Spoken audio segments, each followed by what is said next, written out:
Okay, in this video we're going to look at gender and crime. First of all, some statistics. As you can see, basically men are more likely than females to commit crimes. So in terms of the population of the UK, in terms of females and males, it's pretty similar, but the arrest rate's much higher for males. Any kind of out-of-court disposals are also much higher, court proceedings, convictions, everything. In fact, men are 11 times more likely to go to prison than women, and they're also 3 times more likely to be taken to court and then convicted of whatever offence.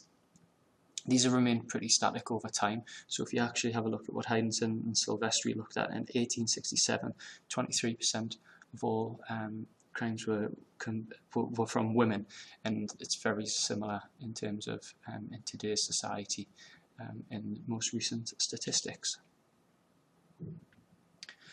So explaining why males are so high in terms of their statistical criminality, Messerschmitt in '93 and Connell in '95 both put the reason down as the idea of masculinity and control, that men want to be in control and also have to act in a masculine way.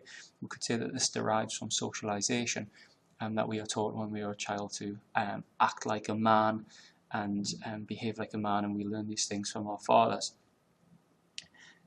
This is what Messerschmitt talks about in terms of this normality of masculinity, and the idea that we have a socially constructed idea about what is normal for a man to do, and because we struggle for this normative masculinity, this results in crime, i.e. if we can't actually achieve it in certain ways, we will find alternative ways to become a real man, because that's what society expects of us. And this is about gaining power, power over our family, power over our friends, power and control of ourselves as well. The more powerful, so the middle class, those in positions, exert this kind of masculinity and power, and they gain it through work and control in the workplace. So having that, even if it's a small amount of control over individuals within the workplace, this is how they get their normative masculinity, and this is what makes them feel like a real man.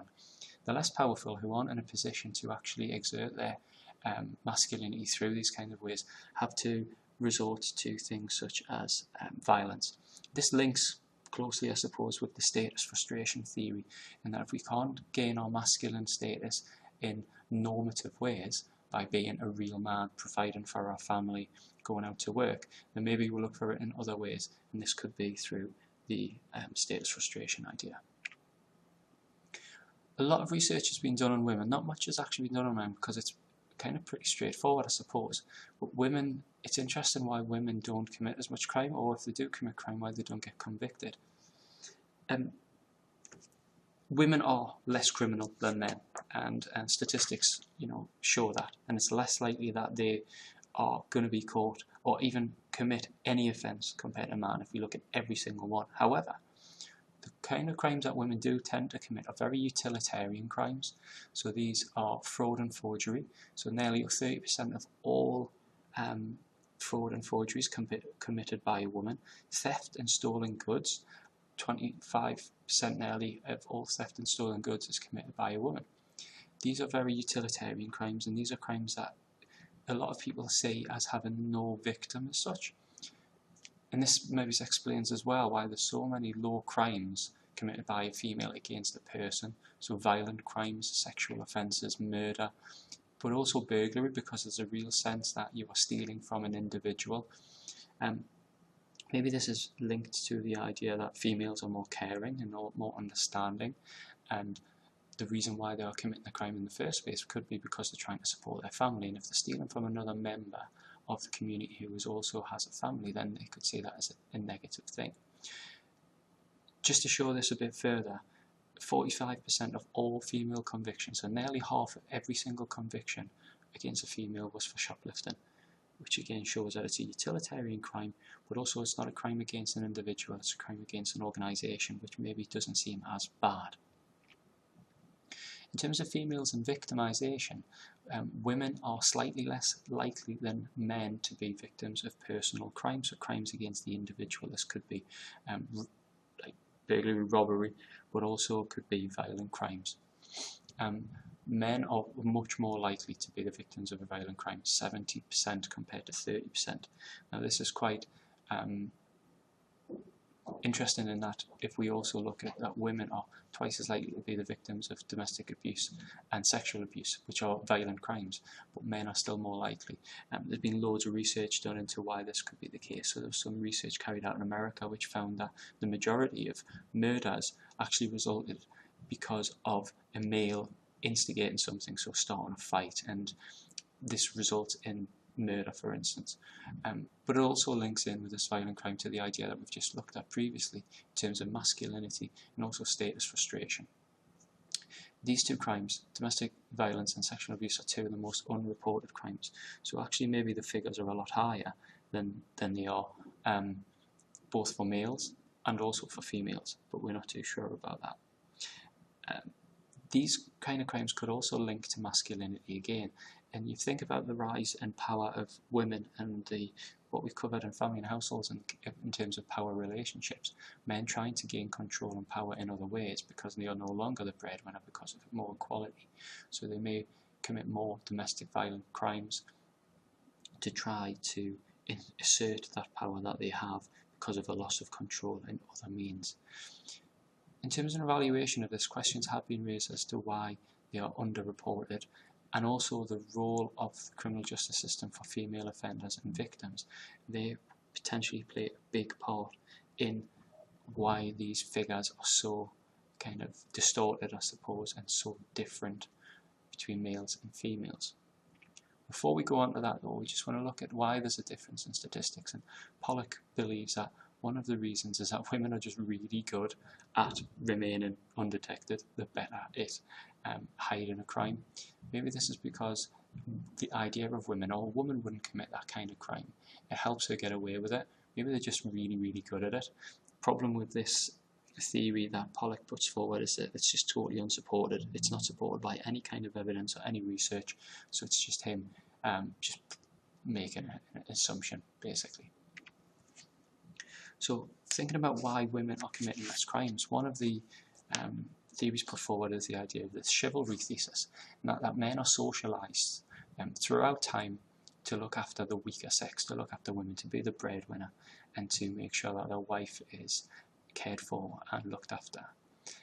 The criminal justice system, judges, the police, are dominantly made up of men, and so the idea that we are there to protect and look after women could actually be explained using this, I suppose, because if you've got lots of men who believe in this, then that's maybe one of the reasons why women don't get caught, don't get prosecuted, and don't go to prison as much. There's some evidence which suggests that this is the case over a review of several years and bits of research. Geralmo, Boss and Holborn both found that women were more likely to get a caution rather than prosecuted. They were less likely to go to court, so things would be dealt with outside of court. Only 14% would go to prison, compared to 26.5% of men would go to prison if they were to go to court. And also men would be more likely to get longer sentences. Now, some evaluation for this and questions that we can raise is maybe the offences are actually more serious that men are committing, as we've seen, violent crimes, etc. They're more likely to get harsher, higher sentences and more likely to be prosecuted than shoplifting, for instance. So Stewart believes that it's down to the seriousness.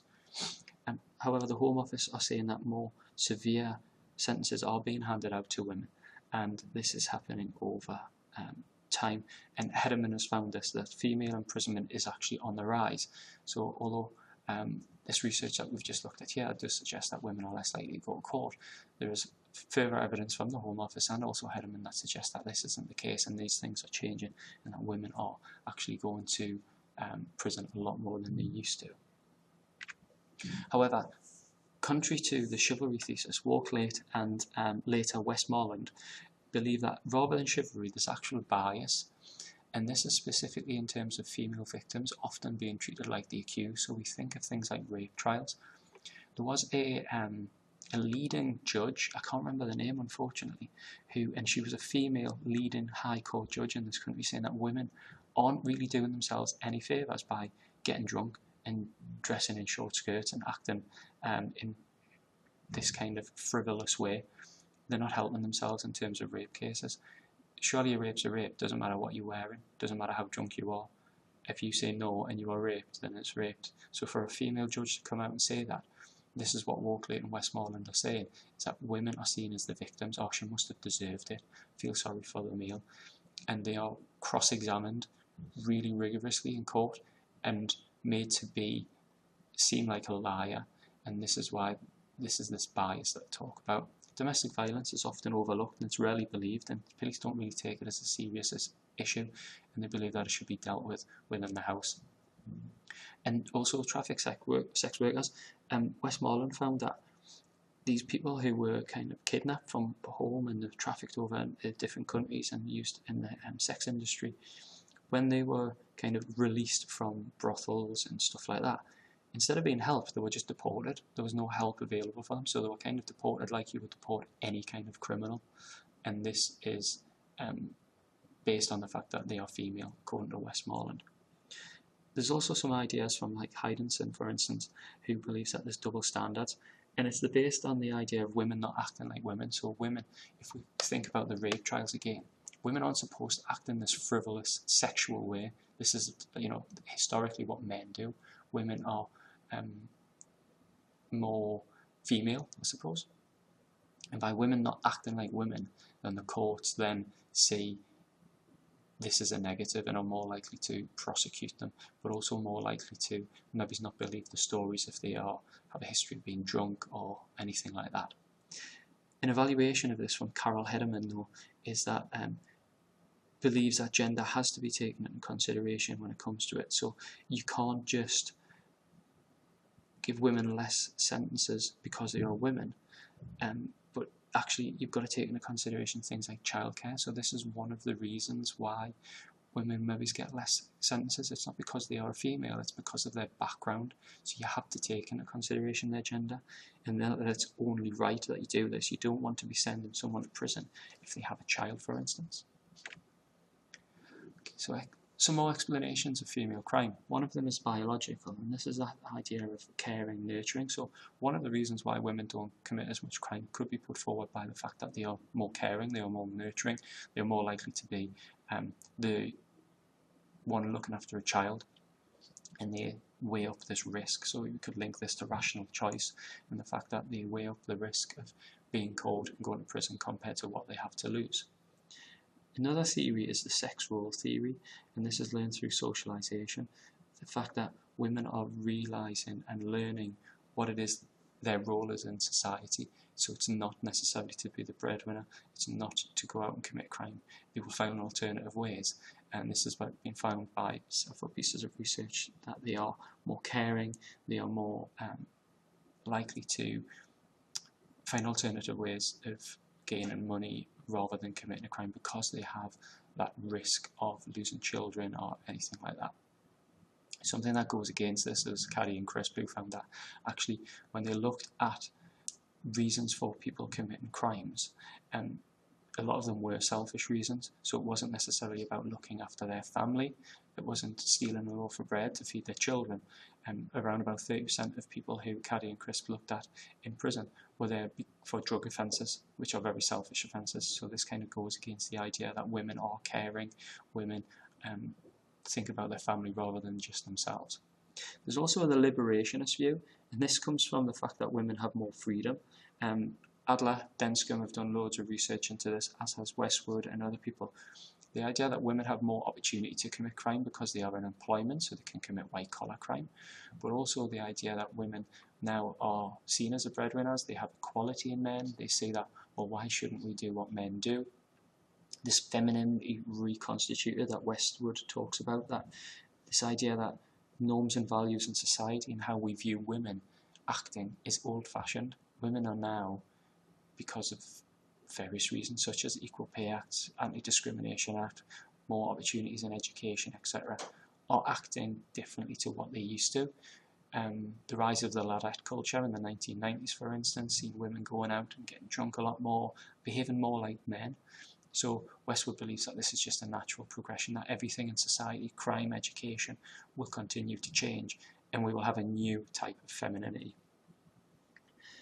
Liberationists also say that actually the reason why crimes are viewed as being so high for females, maybe it's not as bad, is the media criminalisation of women, especially if it goes against the stereotypical gender roles. So for instance, we've got Baby P's mother here, who actually didn't kill her son. It was her partner and her partner's friend, although she did know about the abuse. The media picked up on it because this goes against that gender role, that women should be the carers, women should be looking after the men. So Heidenson and Silvestri are saying that actually this idea of about a new femininity and this equal opportunity isn't necessarily the case, that actually we still view in wider society that women should be acting in a certain way, and when they go against this gender norm, then we will show our disappointment and our disapproval through the media, through courts, etc. Finally, a feminist perspective is that the social control theory that Heidenson puts forward, that there are tighter controls on the female role because we have this idea that women should be doing certain things. So one reason why women won't commit as much crime is because they have less opportunity, because society controls them. So men control their wives, so they have less opportunity. Bosses control women more. If you think about the types of jobs that women do, they will have a male boss most of the time and they will be controlled. So there's controls in society which stop women from committing these kind of crimes.